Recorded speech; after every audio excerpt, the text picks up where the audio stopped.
Halo pionir sejati. Video ini adalah bagian kedua dari terjemahan saya mengenai roadmap.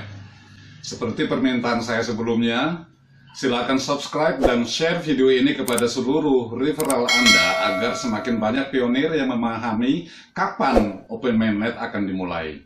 Selamat menyaksikan. Bagian kedua, verifikasi KYC dan transfer saldo mainnet. Kenali pelanggan atau klien Anda atau KYC adalah proses memverifikasi identifikasi untuk membedakan akun asli dari yang palsu. Visi Pi Network adalah untuk membangun token dan ekosistem yang inklusif dan terdistribusi paling luas bagi semua pionir. Mekanisme penambangan Pi Network berbasis jaringan sosial dan tingkat penambangan telah mengalami pengurangan atau halving sebanyak 5 kali sejauh ini. Seiring jaringan sosial bertumbuh lebih dari 1.000, 10.000, 100.000, 1 juta, dan 10 juta pionir yang terlibat. Oleh karena itu, Pi memiliki kebijakan ketat, 1 akun per orang. Ini membutuhkan tingkat akurasi yang tinggi untuk menetapkan bahwa anggota dalam jaringan adalah manusia asli, mencegah individu untuk dapat menimbun Pi secara tidak adil dengan membuat akun palsu. Hasil KYC Pioneer tidak hanya bergantung pada verifikasi identitas, tetapi juga pencocokan nama mereka dengan akun Pi dan penyaringan terhadap daftar sanksi pemerintah setempat. Dengan demikian, KYC membantu memastikan jaringan yang benar-benar manusiawi dan kepatuhan terhadap anti pencucian uang dan peraturan anti terorisme.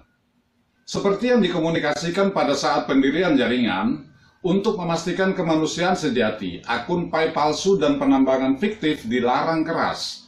Akun-akun seperti ini akan dinonaktifkan dan tidak akan dapat bermigrasi ke mainnet. Selama 3 tahun terakhir, berbagai mekanisme teknis telah diterapkan untuk mengidentifikasi penambangan fiktif dan akun palsu tersebut. Untuk akun yang diidentifikasi sangat mungkin palsu oleh algoritma Pi, bebannya ada pada akun ini untuk membuktikan sebaliknya. Akun-akun yang teridentifikasi palsu ini akan dinonaktifkan atau melalui proses peninjauan dan banding yang jauh lebih ketat. Aplikasi slot KYC akan diprioritaskan bagi akun-akun yang kemungkinan besar berupa pemegang manusia asli sebenarnya. Hanya akun dengan identitas terverifikasi yang akan diizinkan untuk bertransisi ke mainnet, dan hanya saldo Pi yang dapat diatribusikan ke akun terverifikasi identitas yang akan diizinkan untuk ditransfer ke saldo mainnet. Ketika seorang pionir dan tim rujukan serta anggota lingkaran mereka lulus KYC, menentukan apakah dan kapan dan sejauh mana seorang pionir dapat mentransfer saldo mereka. Di bawah ini adalah contoh hipotesis yang mengilustrasikan bagaimana verifikasi KYC dari pionir memengaruhi saldo mereka dalam migrasi ke mainnet. Sederhananya, kami mendefinisikan berbagai konsep saldo Pi sebagai berikut. Yang pertama, saldo seluler atau mobile balance, yaitu saldo Pi yang saat ini ditampilkan di akun pionir pada aplikasi seluler Pi. Yang kedua, saldo yang dapat dipindah tangankan atau transferable balance, saldo yang diizinkan untuk ditransfer ke mainnet karena pionir dan individu terkait di tim rujukan dan lingkaran keamanan telah lulus KYC. Kemudian yang terakhir, saldo mainnet atau mainnet balance, saldo yang telah dipindahkan dan ditransfer oleh pionir ke mainnet. Misalkan individu A adalah pemilik akun Pi yang ingin mentransfer saldo seluler mereka. Pionir A hanya akan diizinkan untuk mentransfer setiap saldo seluler ke mainnet saat identitasnya diverifikasi, yaitu saat mereka lulus KYC. Katakanlah individu ini memiliki beberapa individu lainnya, B, C, D, dan E di tim rujukan mereka, dan individu-individu D, E, F, dan G di lingkaran keamanan mereka. Sejauh ini hanya individu A, B, D, dan F yang telah menyelesaikan verifikasi mereka. Dalam contoh ini pengaturannya adalah sebagai berikut. A adalah pionir pertambangan yang telah lulus KYC. B, C, D, E ada di dalam tim referensi A. Sementara D, E, F, G berada di lingkaran keamanan A. A, B, D, dan F telah lulus KYC. Di sini, transferable balance A atau jumlah saldo yang dapat dipindahtangankan milik A adalah jumlah dari 3 komponen berikut. Hadiah pionir, P ini ditambang berdasarkan status pionir A di semua sesi penambangan. Hadiah kontributor, kontribusi D dan F pada tingkat penambangan A sebagai kontributor di semua sesi penambangan. Hadiah ambasador, bonus menambang dari semua sesi penambangan saat B dan D sebagai anggota tim rujukan menambang selama sesi yang sama dengan A menambang. Jadi, semakin banyak anggota tim rujukan dan lingkaran keamanan pionir A, yaitu C, E, dan G yang lulus KYC, semakin banyak porsi saldo seluler A yang menjadi saldo yang dapat dipindahtangankan atau transferable balance, siap bagi A untuk bermigrasi ke mainnet, dan akhirnya menjadi saldo mainnet A. Selama periode mainnet tertutup, setiap saldo seluler yang belum menjadi saldo yang dapat dipindahtangankan akan tetap berada di aplikasi penambangan seluler hingga pionir terkait di tim rujukan dan lingkaran keamanan lulus KYC. Dan jumlah yang sesuai dapat ditransfer ke mainnet. Dalam kasus pionir A di atas, kontribusi saldo oleh C, E, dan G akan tetap sebagai saldo seluler untuk A di aplikasi penambangan, menunggu mereka lulus KYC agar saldo tersebut dapat ditransfer.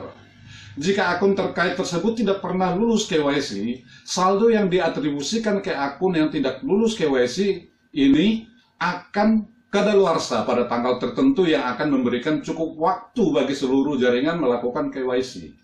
Saldo yang tidak diklaim karena kurangnya KYC akan dibuang dengan tidak ditransfer sama sekali ke mainnet, alih-alih membebaskannya untuk ditambang oleh pionir yang lulus KYC lainnya dalam batas pasokan keseluruhan PAI yang dialokasikan untuk penambangan pionir seperti yang dijelaskan pada bagian pasokan PAI atau PAI supply. Pembatasan dalam jaringan tertutup. Sementara transaksi antara aplikasi PAI dan pionir dan transaksi antar sesama pionir diperbolehkan dalam PAI Network, jaringan tertutup akan memberlakukan batasan seperti yang tercantum di bawah ini. Pembatasan pada tahap ini membantu menegakkan sifat tertutup dari jaringan. Yang pertama, tidak akan ada konektivitas antara PAI dengan blockchain lain atau bursa kripto. Yang kedua, mainnet hanya dapat diakses melalui PAI Wallet dan aplikasi PAI di PAI Browser. Yang ketiga, blockchain mainnet akan dapat diakses oleh setiap komputer di internet, tetapi hanya melalui firewall atau tembok api untuk menegakkan aturan di atas. Yang keempat, hanya akan ada node tim inti di mainnet untuk memastikan bahwa firewall selalu ada. Jaringan tertutup akan mendukung kegiatan ekonomi dan pertumbuhan ekosistem PAI. Dengan demikian, transaksi antar pionir dimungkinkan melalui PAI Wallet karena pionir yang lulus KYC akan dapat menggunakan PAI Wallet untuk bertransaksi di PAI.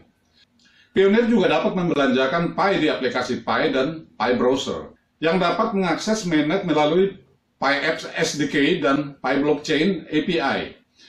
Selama periode jaringan tertutup, aplikasi di PAI Browser hanya dapat menggunakan API blockchain PAI yang masuk dalam daftar putih oleh firewall untuk berinteraksi dengan mainnet. Penggunaan transaksi antar sesama pionir, antara pionir dengan aplikasi, atau antara aplikasi dengan pionir berikut akan diizinkan. 1. Pertukaran PAI untuk barang dan jasa melalui aplikasi PAI. Yang kedua, pengalihan PAI antar pionir untuk barang dan jasa. Penggunaan transaksi berikut akan dilarang, yaitu pertukaran PAI untuk mata uang fiat. Yang kedua, pertukaran PAI untuk cryptocurrency lainnya. Yang ketiga, transfer untuk PAI untuk janji masa depan uang fiat atau cryptocurrency lainnya. Kami akan menegakkan batasan di atas dengan menambahkan firewall ke mainnet dan dengan menjalankan node mainnet secara eksklusif untuk periode sementara ini. Node komunitas akan terus berjalan di testnet dalam periode jaringan tertutup. Kami akan terus menerapkan antarmuka atau interface dan perubahan lain pada node sebagai persiapan untuk periode jaringan terbuka, di mana node komunitas akan dapat dijalankan di mainnet. Pembatasan jaringan akan dijaga tetap tertutup hingga saatnya akan dilonggarkan sewaktu mencapai periode berikutnya, yaitu jaringan terbuka atau open mainnet. Periode jaringan terbuka atau open mainnet period tergantung pada kematangan ekonomi jaringan tertutup dan kemajuan KYC. Periode ini dapat dimulai pada Payday tanggal 14 Maret 2022 atau Pay Today tanggal 28 Juni 2022 atau setelahnya. Periode Open Network atau jaringan terbuka berarti seluruh firewall atau tembok api pada periode Enclosed Network atau jaringan tertutup akan dihapus, memungkinkan konektivitas eksternal apapun, misalnya ke jaringan lain, dompet, dan siapa saja yang ingin terhubung ke PyMainnet. Panggilan API tidak akan di firewall, dan para pionir akan dapat menjalankan PyNode dan layanan API mereka sendiri. Pionir akan memiliki konektivitas dengan blockchain lainnya. Node komunitas juga dapat menjalankan mainnet. Kesimpulan penerjemah. Menurut saya, Open Mainnet baru akan dibuka apabila seluruh pionir di dunia telah selesai dan lulus KYC, atau ketika base rate atau tingkat penambangan dasar sudah mendekati 0,0000. Sekarang ini kan masih 0,0140 seperti gambar berikut. Kita mengetahui pada tanggal 1 setiap bulan, base rate ini akan mengalami halving atau penurunan. Kapan pastinya Open Mainnet? Saya kira dalam tahun 2023 ini juga. Tetapi entah bulan keberapa, saya nggak tahu. Jadi, mumpung masih diberi kesempatan untuk menambang secara gratis, silahkan menambang terus. Dan jangan lupa untuk merekrut referral baru untuk meningkatkan mining rate Anda. Thank you.